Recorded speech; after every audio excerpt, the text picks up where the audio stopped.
Thank you. The question is the motion be agreed to. I call the member for Chifley. Thanks, Acting Deputy Speaker. So here's my Gough Whitlam story. I'm in my 20s and I'm a newish industrial officer at my old union, the Communications, Electrical and Plumbing Union, the Postal and Telecommunications branch, and a big part of the job was taking phone calls, and lots of them. And one particular day we'd been deluged by calls, and from recollection there was a stuff up in the processing of an allowance, so we had a lot of uptight members ringing through, and they were wanting to see what the union could do. And I'd finished this string of calls, and I decided I'd just sneak out for a cup of coffee. And the loudspeaker pipes up on the phone, and it's reception telling me I've got another call. And I'm at the door of my office, and I lean in, and I say, "Can I just go and grab this cup of coffee?" And reception says, "You're going to want to take this call." And I said, "Look, I'll be 5 minutes. I'm pleading. I'll be 5 minutes. Take a message, and I'll grab this coffee." And they go, "It's Mr. Whitlam's office. Mr. Whitlam wants to talk to you." And at that moment, you would think that the importance would sink in and that I'd respond accordingly.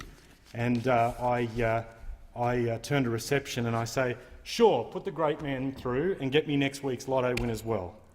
And so I pick up the phone and I go, "Hello," and there's silence. And then I hear, "Comrade," and it's that voice, unmistakable. And there on the line is a former Prime Minister of Australia ringing through.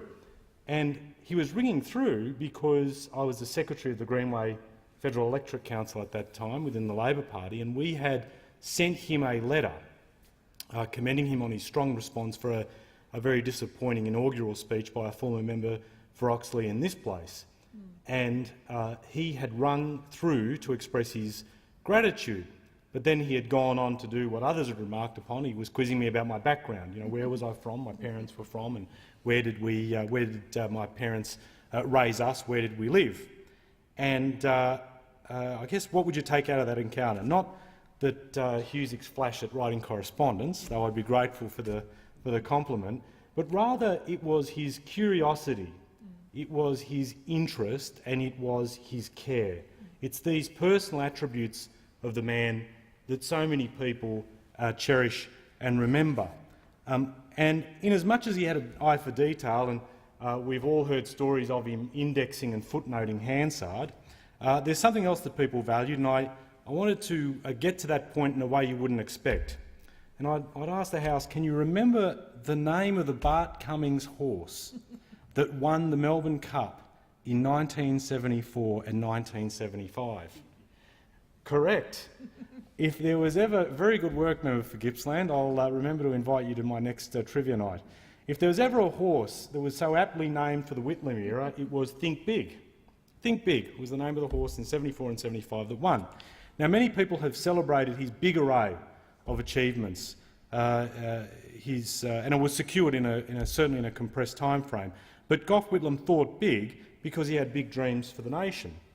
And a big task of transforming and shaking up Australia demanded a big call-up of people, and it was here that he did something special and why he's warmly remembered. He believed, and not just a belief of himself, but importantly he believed in those that in a harder and tougher time did not benefit from the belief of wider society. And if you think about it, he made a place for them all, for our nation's first people, for women, for migrants, for the families starting their lives sitting out way in the suburbs, the communities of our regions. He brought them within the view of public consciousness. And that was the power of the Whitlam legacy. It was his faith in the capabilities of his fellow Australians. Mr Whitlam was brought to life via the stories of my father, the man who tried so hard to peer through the windows of the Blacktown Civic Centre to see a man destined to become Prime Minister when he made the call to the men and women of Australia. And my dad had only just made it to Australia a few years earlier, and Mum followed soon after. And I might have known Gough through those stories, but I actually knew him better because his belief touched our lives. His belief that working-class families deserved access to quality health care, or that kids of working-class parents should be pushed to pursue higher education, prepared for it via good secondary schooling, or in Western Sydney that our homes should be properly sewered. And thanks to Gough, we never had to dance that dance of fear with redbacks in the outhouse. I'm here in part because of that belief that Gough Whitlam had in multicultural Australia.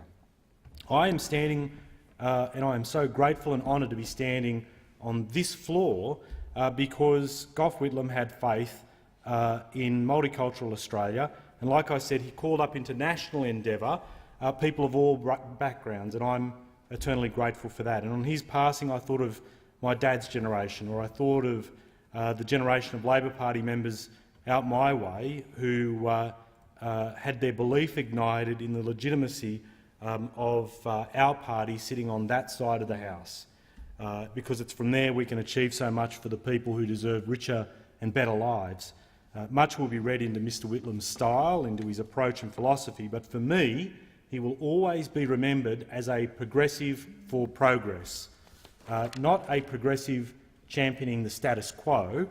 He recognised that the static imprisoned the people we care for. It restrains Australians from being able to capture opportunity emerging around them. And he reformed and prepared his party, our party, as a vehicle for change for our country. And as much as Mr Whitlam ushered in big change, huge change, he ensured that support was there for the people affected by it. He had a grander plan for Australia. He called up people from the breadth of Australian society to help him bring that vision to life. He made sure his government looked after them on the way through, shielding them from the tougher short-term consequences of that change while awaiting the longer-term improvements that these changes would bring. And that is a lesson for the ages. So thank you for your service and your belief, Vale Edward Gough Whitlam.